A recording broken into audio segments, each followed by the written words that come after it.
জুলাই ঘোষণাপত্র দেওয়ার দিনে এনসিপির ৫ নেতার কক্সবাজারে ঘুরতে যাওয়ার ঘটনায় আলোচনা চলছে দেশ জুড়ে। তারা যে হোটেলে উঠেছেন সেখানে সাবেক মার্কিন রাষ্ট্রদূত পিটার হাস ছিলেন বলেও খবর বের হয়, তবে তা অস্বীকার করেছে হোটেল কর্তৃপক্ষ। এদিকে পিটার হাসের সঙ্গে এনসিপি নেতাদের বৈঠকের গুঞ্জনও ছড়িয়ে পড়ে, যা গুজব বলে উড়িয়ে দিয়েছেন এনসিপি নেতারা।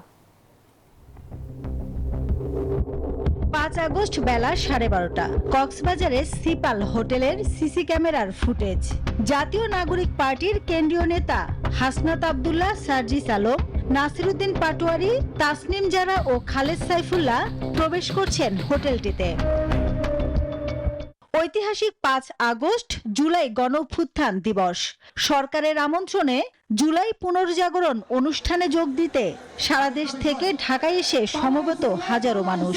এমন দিনে এনসিপির নেতাদের কক্সবাজারে যাওয়া ও সেই হোটেলে পিটার হাসের অবস্থান নিয়ে গুঞ্জন, কৌতূহল তৈরি হয় জনমনে। ঐতিহাসিক এমন দিনে পিটার হাসের সঙ্গে এনসিপি নেতাদের বৈঠকের গুঞ্জন ছড়িয়ে পড়ে বিভিন্ন মাধ্যমে। বিএনপির নেতাকর্মী সহ অনেকেই অবস্থান নেন সিপাল হোটেলের সামনে। বাছাই করা আলু আর স্পাইসি সিজনিং এ প্রাণ পোটাটা, চিপস নাকি বিস্কিট খেয়ে বুঝে নাও।